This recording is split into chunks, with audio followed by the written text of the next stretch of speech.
Tu veux créer une offre en ligne, mais tu as l'impression que c'est réservé aux autres. Je pensais absolument pareil jusqu'au jour où j'ai osé me lancer ici depuis ma chambre à coucher. Alors non, hein, c'est pas OnlyFans. D'ailleurs, je suis pas sûre si ça existait déjà en 2020.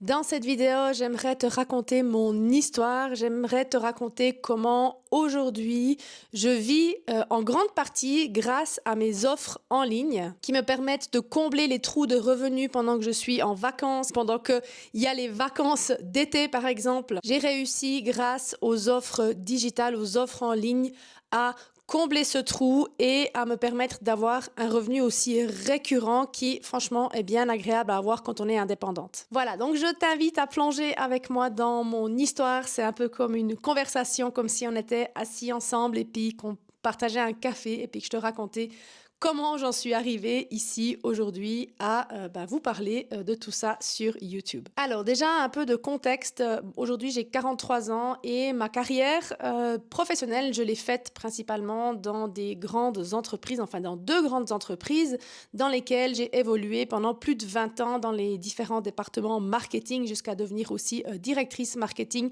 d'une célèbre marque d'électronique de divertissement. Et dans les deux entreprises où j'ai été, je me suis spécialisée dans le marketing digital. J'ai introduit les réseaux sociaux et j'ai d'ailleurs en 2010 ou 2011 fait aussi mon travail de diplôme en haute école de gestion sur le thème des réseaux sociaux pour une utilisation professionnelle et je dois bien avouer qu'à cette époque-là, on me riait quand même un petit peu au nez. Et aujourd'hui, des fois, j'aimerais bien revenir à cette époque vers mes profs de l'époque et puis leur dire... aujourd'hui, 90% de mes clients, ils viennent d'Instagram. Qui l'eût cru, hein? Bon, c'est une belle revanche quand même, hein? Donc tout ça pour dire que c'est une thématique, déjà, donc les réseaux sociaux, c'est une thématique que je connais bien. Et aussi toute la partie technologique parce que comme je vous l'ai dit, j'ai travaillé pendant 11 ans dans une boîte d'électronique de divertissement. Donc tout ce qui est tech, j'ai une bonne affinité avec ça et en plus j'aime bien ça, ça m'intéresse. N'empêche qu'au bout d'un moment, je dirais plus ou moins après ma deuxième grossesse, donc il y a maintenant 10 ans, j'ai commencé à sentir que j'en avais un petit peu marre de travailler tout le temps derrière l'ordinateur, de tout le temps travailler dans un bureau. Et à cette époque aussi, je m'intéressais de plus en plus au yoga et j'ai commencé à pratiquer de plus en plus le yoga et un jour, une copine à moi m'a dit « Ah, je vais faire une formation de yoga en France » et je me suis dit « Tiens, pourquoi pas, ça me tente, j'ai envie d'une immersion plus approfondie dans cette thématique du yoga » et je l'ai accompagnée à cette formation. Donc sans vraiment penser en faire mon métier, donc ça c'était en 2019. Je suis donc partie en France me former pour devenir prof de yoga et très rapidement, je me suis fait envahir par cette envie de transmettre. Je me suis dit, tout ce que j'apprends là, waouh, c'est tellement beau, life-changing pour moi que j'ai envie de partager ça avec d'autres personnes. Donc en fait, dès que je suis rentrée de formation, j'ai tout de suite demandé à mon employeur si je pouvais commencer à donner un peu des cours de yoga dans la salle de séance, qu'il a accepté, c'était vraiment super. Donc on était là fin 2019, je commence donc à donner quelques cours à des collègues de travail. Et ensuite, début 2020, je loue une salle et je commence à créer un petit groupe avec un petit cours de yoga hebdomadaire. Ça prend assez bien et là, paf, qu'est-ce qui me tombe dessus ou qu'est-ce qui nous est tombé dessus à tous en mars 2020? Vous le savez, le Covid est arrivé, nous a bloqués, nous a enfermés et j'étais très frustrée en fait. J'étais vraiment très frustrée de plus pouvoir partager ce que j'avais appris. J'étais vraiment dans cet élan de partage, donc je pouvais plus. Et qu'est-ce que j'ai fait? Très vite en fait, j'ai commencé à donner des cours gratuits sur un groupe Facebook que j'ai créé. Je l'avais appelé la bulle bien-être et tous les dimanches, j'étais en live depuis ici ma chambre à coucher avec des petites séances de yoga, des petits tips bien-être pour stimuler son système immunitaire parce qu'en même temps, je m'étais aussi formée en nutrition et j'ai commencé à créer comme ça une belle communauté que j'ai importé aussi beaucoup de mon compte Instagram parce que ça, c'est un des autres gros avantages que j'avais déjà, c'est que j'étais déjà active sur Instagram en tant que maman blogueuse. Donc, j'étais pas influenceuse, même si de temps en temps, on m'envoyait des petits produits aussi. Je faisais quelques petits tests, mais je prenais pas ça vraiment très au sérieux. Et j'avais quelques abonnés, mais peut-être, je sais plus, 1500 abonnés comme ça. Donc, une communauté que j'avais construite surtout avec mon réseau de mamans. Donc, avec ces petits lives sur Facebook, j'ai aussi commencé à apprivoiser tout ce qui est caméra, microphone, enregistrement enregistrer, mettre en place les replays, etc. Et il y a vraiment cette belle communauté, ce beau rendez-vous qui a commencé à se créer. Et là, je me suis dit, il y a quelque chose à faire. Il y a vraiment quelque chose à faire au niveau aussi business pour aussi toucher un public au-delà de la région dans laquelle je suis et surtout aussi pour toucher un public qui ne peut pas forcément aller à un créneau fixe tous les jeudis matins ou tous les mercredis soirs dans une salle de yoga. Et en même temps, j'ai vu que certaines profs de yoga commençaient à proposer des cours sur Zoom avec des formules à abonnement et très très vite j'ai décidé avec mes petites mains sur mon vieux site internet que j'avais aussi bricolé de créer mon propre studio en ligne. Donc en gros c'était principalement les cours en live sur Zoom et l'accès en illimité au replay des lives. Donc il existait déjà à l'époque peut-être quelques grandes plateformes comme Allo Moves ou comme ça, mais bien sûr il n'y avait pas encore beaucoup de possibilités de pratiquer en ligne. Et moi j'ai clairement aussi profité d'un positionnement clair qui était j'aide les mamans fatiguées à se rebooster. Et comme je pouvais compter en fait sur une communauté de mamans fatiguées, tout comme moi, avec laquelle j'avais déjà échangé, j'ai réussi à convertir beaucoup de ces personnes ou beaucoup des anciens participants à mes lives sur Facebook à s'inscrire à mon abonnement, à mon membership, à mon studio de yoga en ligne. Donc ça en est suivi aussi de ce studio aussi quelques plus petits programmes parce que pas tout le monde a envie de s'abonner à une plateforme. D'ailleurs, je dois aussi vous dire qu'aujourd'hui en 2025, c'est un modèle d'affaires qui est beaucoup plus difficile. Les studios en ligne, les offres à abonnement parce qu'il y en a tellement et puis on sature un peu avec les abonnements. Donc en parallèle, j'ai aussi, et je propose d'ailleurs toujours des programmes en ligne à achat unique, plutôt des programmes à petit prix pour que ce soit aussi accessible et surtout des programmes saisonniers. Mais n'empêche que mon studio en ligne, ça reste aujourd'hui en 2025 mon offre digitale qui me rapporte le revenu le plus intéressant et surtout le revenu le plus récurrent. Je tourne avec environ on va dire une moyenne de 80 abonnés avec beaucoup de personnes fidèles, beaucoup de personnes qui sont là depuis 4 ans et demi aujourd'hui. Et ça m'amène un revenu récurrent d'environ 2000 euros, 2000 francs par mois. Et ça, franchement, quand on est indépendant, d'avoir un peu une prédictibilité comme ça dans ses revenus, franchement, c'est vraiment quelque chose de très, très bienvenu. Et petit à petit, j'ai eu d'autres pros du bien-être qui ont commencé à me contacter, qui ont commencé à me dire « Mais Tina, mais comment tu fais ? Moi, je galère à trouver des clients, je galère à remplir mes cours, je galère avec Instagram, j'y comprends rien. Je suis complètement perdue avec la tech, complètement perdue avec la communication. » Et là, j'ai tout de suite senti que j'avais vraiment cette envie viscérale d'aider les autres profs de yoga, surtout, bien sûr aussi les thérapeutes, en fait toutes ces personnes qui font une formation continue pour peut-être se reconvertir ou pour avoir un complément à leur job alimentaire, donc peut-être justement prof de yoga, prof de pilates, nutritionniste, aromathérapeute, kinésiologue, etc.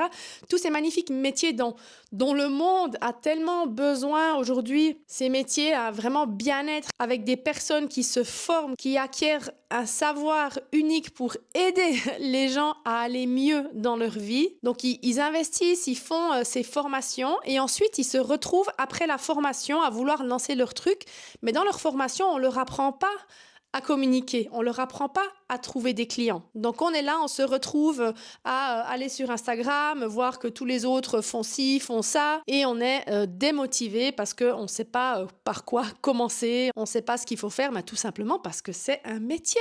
La communication, le marketing, le business en ligne, tout ça, c'est des choses, on peut se former bien sûr, mais on peut aussi se faire accompagner parce qu'il y a des gens qui sont passés par là et qui peuvent vous faire gagner un temps fou. Et je dois dire que personnellement, même si j'ai un solide background en communication, en marketing et dans les outils digitaux, je me suis quand même formée au business en ligne. Je me suis quand même fait coacher en business en ligne parce que même si les fondations du marketing, tout ce qui est positionnement, segmentation, etc., ça reste, c'est la même chose, c'est clair qu'au niveau des outils et des stratégies de vente, c'est quelque chose qui évolue rapidement et sur laquelle il faut se former ou se faire accompagner. Donc j'ai commencé par-ci par-là à donner des petites conférences, à intervenir dans des écoles de formation ou bien aussi accompagner en individuel certains entrepreneurs. Et en 2022, j'ai décidé de quitter mon job alimentaire, hein, bien payé, vraiment bien payé, pour me lancer à 100% en tant qu'indépendante. Donc c'était un peu un saut dans le vide, c'est clair, mais j'avais justement quand même ce revenu récurrent et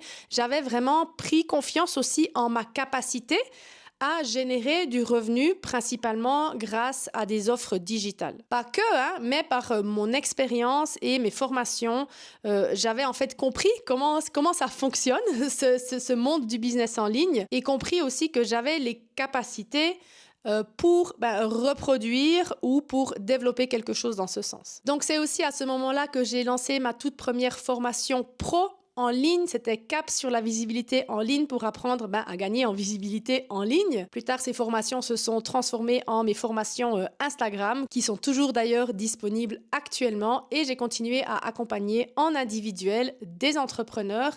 Et en 2023, j'ai aussi intégré l'agence des mentors de YogiBiz Coaching. Alors YogiBiz Coaching, c'est vraiment la référence en francophonie pour le business en ligne spécifique pour les profs de yoga. Pour moi, ça a été un énorme tremplin parce que c'est aussi avec cette méthode-là que moi, je m'étais formée au business en ligne. Et aujourd'hui encore, j'accompagne beaucoup de profs de yoga, de thérapeutes, de profs de sport qui sont passés par cette formation, mais qui peinent à mettre les choses en place par eux-mêmes. Parce que c'est vrai que des fois, ça suffit d'avoir une formation si on sait bien travailler en autonomie, mais des fois, on a besoin de plus. Et moi, je fais aussi partie de ces personnes-là. On a besoin de quelqu'un qui est un petit peu derrière.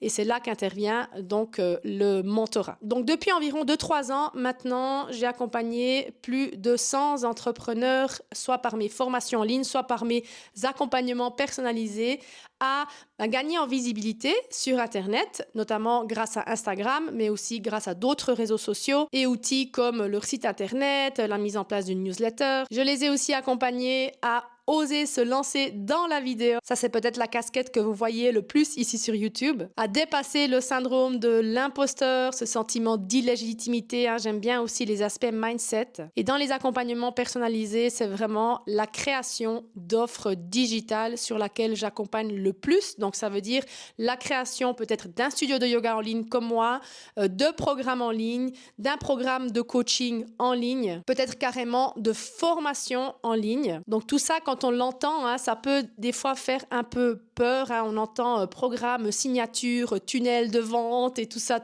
Bon, ça peut faire peur, honnêtement, quand on ne connaît pas tout ça.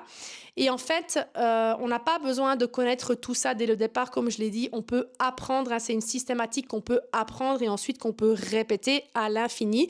Et surtout, on n'a pas besoin de commencer par un gros programme signature. Et surtout, on n'a pas besoin de tout créer et ensuite de le lancer et d'espérer que les clients arrivent. Non, c'est pas comme ça qu'on fait. On va toujours passer par une phase de test, par une phase de pré-vente pour pas perdre son temps à créer quelque chose qui va pas trouver répondant sur le marché. Et justement, on n'a pas forcément besoin de commencer par un gros programme signature. D'ailleurs, c'est pas ce que j'ai fait. C'est beaucoup de pression quand même. On peut très bien commencer par un petit pack de méditation, par un atelier en ligne. Aussi pour se faire un peu les armes, avec les outils, avec les terminologies, avec les processus et avec les différentes stratégies à mettre en place. Alors, si toi aussi aujourd'hui, tu es dans cette situation où tu vois qu'il y a quelque chose à faire. Tu vois tes collègues, tu me vois moi, tu vois que ça se fait. Il y a tu vois passer des masterclass, tu vois passer des freebies. Tu te dis, OK, là, il y a quelque chose, mais j'ai pas encore vraiment capté le truc. Peut-être que tu te sens nul avec la technologie, peut-être que tu penses que tu es trop vieille, peut-être que tu penses que tu dois faire des stories face cam tous les jours sur Instagram. Voilà, tu sais qu'il y a quelque chose à faire, ça te titille et tu en aurais bien envie et besoin de ce petit revenu complémentaire et pourquoi pas peut-être un jour faire évoluer ce revenu complémentaire comme c'était mon cas en un pilier solide de ton revenu. Donc, si tu te sens concerné pour ça, j'ai préparé un atelier doux et concret de 2 heures dans lequel je vais t'expliquer comment ça fonctionne, ce business du web, sans jargon, vraiment de manière simple. Et surtout, on va travailler ensemble sur générer ta première idée de produit digital. Donc, c'est un atelier interactif qui aura lieu sur Zoom le mardi 3 juin à midi. Mais ne t'inquiète pas, si tu peux pas être là en live ou bien si tu vois cette vidéo après cette date, il y aura aussi un replay qui sera disponible. Tu pourras vraiment télécharger cette vidéo pour pouvoir y accéder plus tard. Donc l'objectif de l'atelier, c'est vraiment d'avoir déjà la compréhension de comment ça fonctionne ce monde, de générer ta première idée d'offre ou de produit digital et de repartir avec un petit plan d'action comme ça de ce que tu pourras mettre en place pour passer à l'action et puis toi aussi commencer à te générer un revenu complémentaire à ton activité en présentiel. Bien sûr, ça peut aussi être pour toi si tu as déjà essayé de lancer des offres en ligne, mais ça n'a pas fonctionné, c'était difficile ou c'était déjà il y a quelques années. Moi, ici, je vais te partager ce qui a fonctionné pour moi, mais aussi ce qui fonctionne en 2025, parce que comme je te l'ai déjà expliqué, un studio de yoga en ligne tel que je l'ai moi en 2025, à moins que tu aies déjà une très très grande communauté, que tu sois déjà un peu connu ou que tu sois sur une thématique très très spécifique, c'est un modèle d'affaires qui est très difficile. Voilà, c'est pas un atelier gratuit, c'est pas une masterclass pour derrière venir te vendre quelque chose, c'est un atelier payant qui coûte 40 francs, c'est environ 40 €, full valeur, c'est comme une mini formation de 2 heures. Alors si tu sens l'élan, si tu sens que c'est pour toi, je t'invite à t'inscrire dans le lien ci-dessous. Et je me réjouis déjà de te voir à l'atelier ou sinon dans une prochaine vidéo. Bye!